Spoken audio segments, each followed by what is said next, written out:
मध्य भारत के एक छोटे से गांव धानपुर की मिट्टी अपने उपजाऊपन और वहां के मेहनती किसानों के लिए प्रसिद्ध थी। धानपुर के लोग सरल और मेहनतकश थे। उनका जीवन फसलों और मौसम पर आधारित था। गांव में सब कुछ शांतिपूर्ण था, लेकिन पिछले कुछ महीनों से गांव में घटनाएं होने लगी थीं। गांव की फसलें बेमौसम सूखने लगी। कुएं और तालाबों का पानी अचानक से घटने लगा। सबसे हैरानी की बात यह थी कि खेतों की मिट्टी में दरारें पड़ने लगी थी, जैसे ये जमीन वर्षों से सूखी पड़ी हो। गांव के लोग परेशान थे, लेकिन किसी को समझ नहीं आ रहा था कि ये सब कैसे और क्यों हो रहा है। एक शाम गांव की पंचायत में लोग इकट्ठा हुए। सभी अपनी समस्याओं को लेकर चिंतित थे। उनमें से रामलाल, जो गांव के सबसे बड़े किसान थे, गुस्से में बोले, ये सब क्या हो रहा है? मेरी आधी फसल सूख चुकी है। पिछले साल तक मेरे खेतों में इतनी फसल होती थी कि पूरे गांव को एक साथ खिला सकता था। अब तो अपने परिवार के लिए भी अनाज कम पड़ रहा है। मैंने कल अपने खेत के पास वाला तालाब देखा था। उसमें पानी नाम मात्र रह गया है। ऐसा पहले कभी नहीं हुआ। कुएं भी सूख रहे हैं। क्या ये प्रकृति का प्रकोप है या कुछ और? तभी दीनानाथ, जो गांव के सबसे बुजुर्ग और बुद्धिमान व्यक्ति थे, उन्होंने कहा, भाइयों, मैं 70 साल का हो चुका हूँ। मैंने अपनी जिंदगी में अच्छे और बुरे समय दोनों देखे हैं, लेकिन ये जो कुछ हो रहा है ये साधारण नहीं है। मुझे लगता है कि कोई हमारे गांव के खिलाफ षड्यंत्र रच रहा है। उनकी बात सुनकर गांव वाले हैरान हो गए। रामलाल ने विरोध करते हुए कहा, काका, आप हर बार ऐसी ही कहानियां गढ़ते हैं। भला कोई क्यों हमारे गांव के खिलाफ साजिश करेगा? हम गरीब किसान हैं। हमारे पास ऐसा क्या है जो कोई हमसे छीनना चाहेगा? रामलाल, हमारे लिए हमारी मिट्टी हम लेना होगा। गुड्डू, जो गांव का युवा लड़का था, उसने कहा, काका, पिछले हफ्ते मैंने गांव के पास एक आदमी को देखा था। वो कोई कागज के टुकड़े लेकर जा रहा था और झाड़ियों में छिपकर कुछ कर रहा था। मैंने सोचा कि शायद वो यहाँ से गुजर रहा होगा, इसलिए मैंने उस पर ज्यादा ध्यान नहीं दिया। गुड्डू, क्या तुमने उस आदमी का चेहरा देखा? वो कौन था? चेहरा तो ठीक से नहीं देखा, लेकिन वो बहुत चालाक लग रहा था। उसकी पोशाक वैसी नहीं थी जैसी गांव के लोग पहनते हैं। मुझे लगता है वह कोई शहरी आदमी था। हाँ, अब तो गुड्डू भी जासूसी करने लगा है। काका, ये सब फालतू बातें हैं। अगर कोई नया आदमी आया होता तो हम सबको पता चल जाता। बाबा, हो सकता है गुड्डू सही कह रहा हो। अगर सच में कोई आदमी आया था और वो छिपकर कुछ कर रहा था, तो हमें इसकी तह तक जाना चाहिए। बिल्कुल अर्जुन, अब हमें सतर्क रहना होगा। गांव के सभी लोग अपनी आंखें और कान खुले रखें। कोई भी अजनबी दिखे या कोई अजीब हरकत हो तो तुरंत बताना। इसी बीच गांव के बाहर से एक आदमी गांव में आता दिखाई दिया। उसने साफ सुथरे कपड़े पहने थे और देखने में शहरी लग रहा था। उसके हाथ में एक टैग था। वह सीधे चौपाल की तरफ आया और गांव वालों से कहा, नमस्ते भाइयों, मैं चंद्रेश हूँ। मैं एक व्यापारी हूँ और यहाँ आपकी मदद करने आया हूँ। मैंने सुना है कि आपकी फसलें खराब हो रही हैं और पानी की कमी है। मेरे पास इसका समाधान है। कैसा समाधान? मेरे पास एक खास किस्म के बीज हैं। ये बीज कम पानी में भी फसल को हरा रखेंगे। इससे आप सबकी समस्याएं खत्म हो जाएंगी। क्या तुम सच कह रहे हो? ऐसे बीज तो हमें तुरंत खरीद लेने चाहिए। चंद्रेश, तुम्हारे बीज इतने ही चमत्कारी हैं, तो ये हमें मुफ्त में क्यों नहीं दे देते?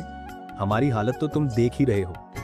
चंद्रेश थोड़ा असहजता से बोला, काका, ये बीज एक खास कंपनी के हैं और मैं खुद इसे महंगे दामों पर खरीदता हूँ। लेकिन आपकी मदद के लिए मैं आपको ये सस्ते दाम पर दे रहा हूँ। तुम्हारे बीजों का प्रमाण क्या है? कोई प्रमाण पत्र या जानकारी है जो दिखा सके कि ये सच में हमारी जमीन और फसल के लिए अच्छे हैं? मैं तो आपकी मदद करने आया हूँ। अगर आपको मुझ पर भरोसा। हमारी जमीन खराब होगी, और अगर जमीन खराब हो गई तो क्या फिर इसे वापस ठीक कर पाओगे? काका, आप हर बार पुराने जमाने की बातें करते हैं। अब समय बदल गया है। हमें नई तकनीक और नए तरीकों को अपनाना होगा। अगर हम इसी तरह पुरानी सोच पर अटके रहे तो हमारा नुकसान ही होगा। काका, मैं भी सोच रहा था कि हमें इन बीजों को खरीद लेना चाहिए। आखिर पानी की कमी तो है ही, और अगर ये बीज कम पानी में काम कर सकते हैं तो हमें फायदा ही होगा। हरिया, क्या तुमने कभी सोचा है कि जो चीज इतनी फायदेमंद है उसे वो व्यापारी हमें इतनी आसानी से क्यों बेच रहा है, और वो भी इतने सस्ते दामों पर? आज के समय में कोई भी मुफ्त में भलाई करने नहीं आता है। तभी चंद्रेश गांव के चौपाल पर पहुंचा। उसके चेहरे पर आत्मविश्वास था। उसने गांव वालों को इकट्ठा देखा और मुस्कुराते हुए कहा, भाइयों, मैंने आप सबके लिए अपने बीजों का एक नमूना लाया है। मैं चाहता हूं कि आप इन्हें आजमाएं। अगर ये कामयाब होते हैं तो आप मुझसे और खरीद सकते हैं। देखा काका, ये आदमी हमें पहले मुफ्त में बीज देने को तैयार है। इसका मतलब है कि ये हमारी भलाई चाहता है। चंद्रेश, अगर तुम्हारे बीज इतने अच्छे हैं तो तुम्हें इनका प्रचार प्रसार करने की क्या जरूरत है? अच्छे बीजों की चर्चा खुद ही फैल जाती है। बाबा, मैं सिर्फ आपकी मदद करना चाहता हूँ। मेरी कंपनी चाहती है कि गांव के किसान बेहतर फसल उगाए और अपने जीवन को सुधारे। अगर आपकी कंपनी इतनी भलाई चाहती है तो वो खुद यहाँ क्यों नहीं आई? आप अकेले ही क्यों घूम रही हैं? और ये बीज अगर कामयाब नहीं हुए तो क्या आप इसकी जिम्मेदारी लेंगे? देखिए, आप लोग अगर मुझ पर भरोसा नहीं करते हैं तो ये आपकी मर्जी है। मैं यहाँ किसी को मजबूर करने नहीं आया। जो लोग मुझसे बीज लेना चाहते हैं उन्हें मैं खुशी खुशी दूंगा। काका, अब तो आप अपनी जिद छोड़ दीजिए। अगर आप इन बीजों को नहीं खरीदना चाहते तो मत खरीदिए, लेकिन हमें भी रोकने की कोशिश मत कीजिए। रामलाल, मैं तुम्हें रोक नहीं रहा हूं। मैं सिर्फ तुम्हें समझा रहा हूं कि एक बार गलत कदम उठाने से पूरी जिंदगी बर्बाद हो सकती है। हमारी जमीन हमारी मां है। इसे किसी बाहरी के भरोसे नहीं छोड़ा जा सकता है। काका, आप सही कह रहे हैं, लेकिन अगर ये बीज सच में हमारी मदद कर सकते हैं तो क्या हमें इन्हें आजमाने का मौका नहीं देना चाहिए? सुनो भाइयों, अगर तुम लोग इन बीजों को खरीदना चाहते हो तो मैं तुम्हें नहीं रोकूंगा, लेकिन मेरी सलाह है कि पहले इसकी जांच करवाई जाए। अर्जुन और मैं खुद पता लगाएंगे कि ये बीज और चंद्रेश सच में कितने भरोसेमंद हैं। ठीक है काका, आप जितना चाहें जांच करें, लेकिन मेरी सलाह है कि देर न करें। समय निकलने पर पछताना पड़े। गांव का माहौल गर्म हो गया। हर कोई अपनी अपनी राय दे रहा था, लेकिन दीनानाथ और अर्जुन ने चंद्रेश पर नजर रखने का फैसला कर लिया। गांव की हवा में अब साजिश और शक की महक फैलने लगी थी। उसी रात अर्जुन ने चंद्रेश के घर पर नजर रखने लगा।